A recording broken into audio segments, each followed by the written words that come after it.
I like Bicycle Spirits. 200 years ago, Allied died. Napoleon mauled the Prussian army of Field Marshal Prince Blücher at Ligny.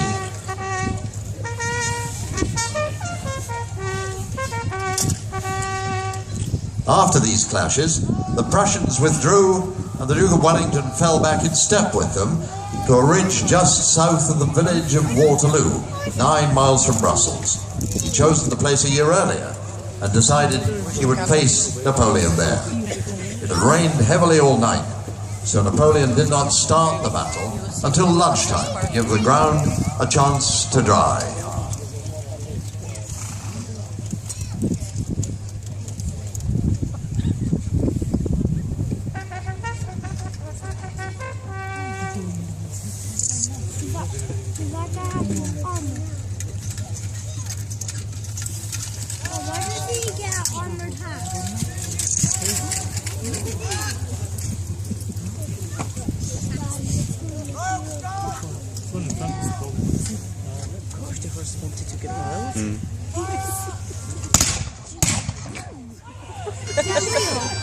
No, it's not real salmon.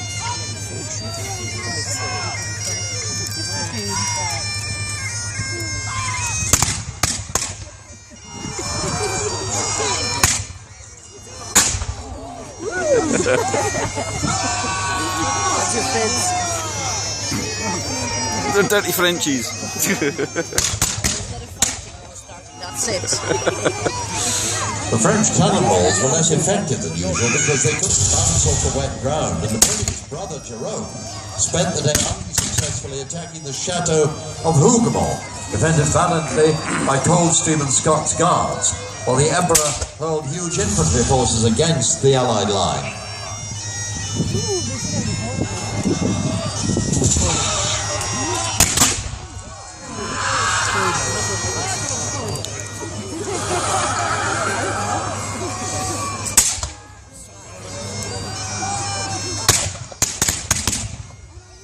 Fighting like that,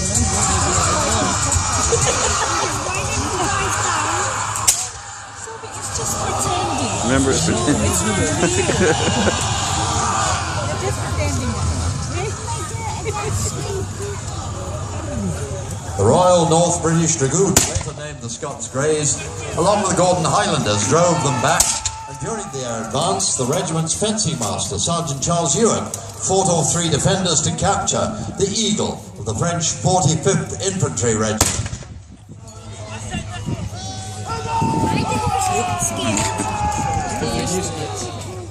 They didn't ask you. That was maybe they are a little bit.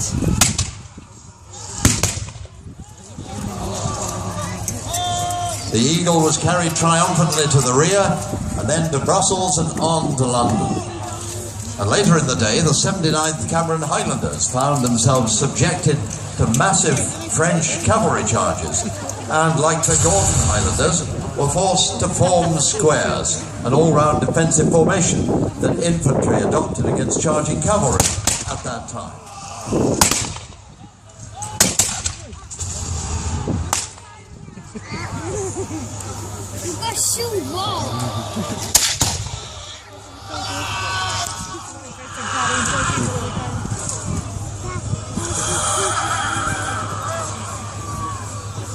What are you going to do? You know what?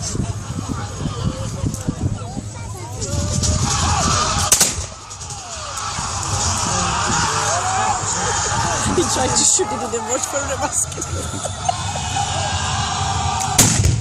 Wow! Nearly blown away. The theory of the infantry square against charging cavalry was that the front rank knelt with their bayonets outward, and the horses simply refused to approach too close to them.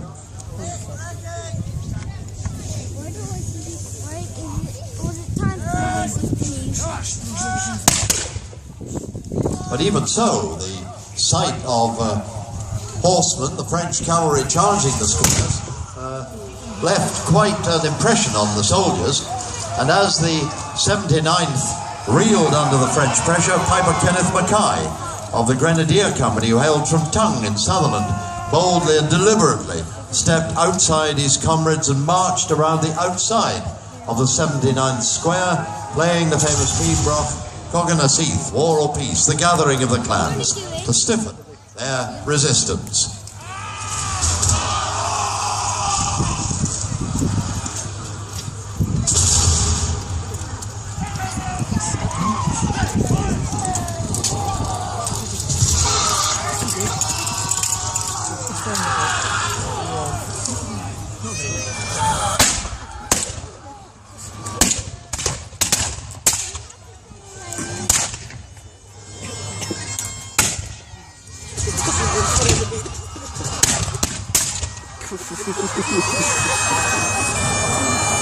So they have very sore shoulder, I think. Luckily, I think one.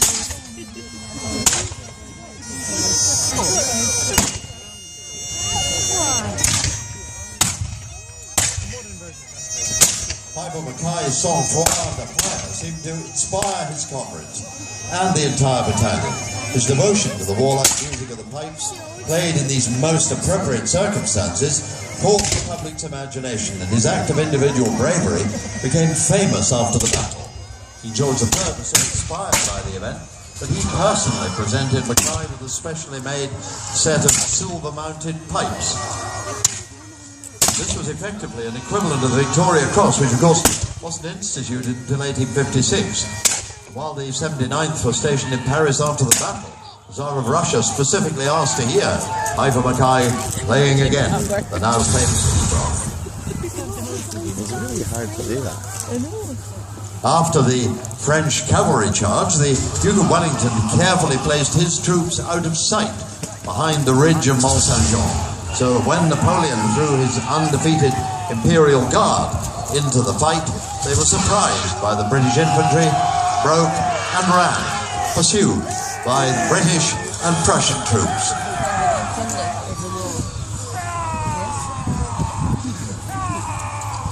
So are they trying to get through the wall?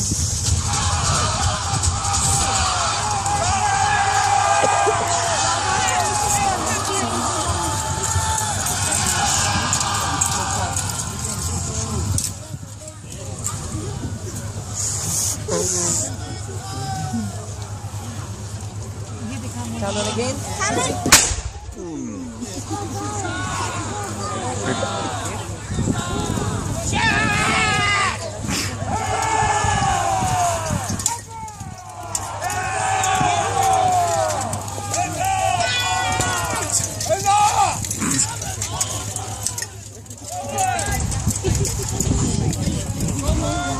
And as Napoleon's Imperial Guard, which had never been defeated, advanced up the slope, they were shocked to suddenly find themselves fired on by British troops.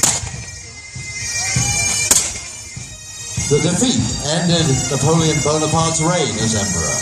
Europe returned to peace. Waterloo would be the last time the British troops would fight on European soil for 99 years, until they were again in action in the First World War. And our pipes and drums represent 4 of the British regiments which fought so gallantly at Waterloo.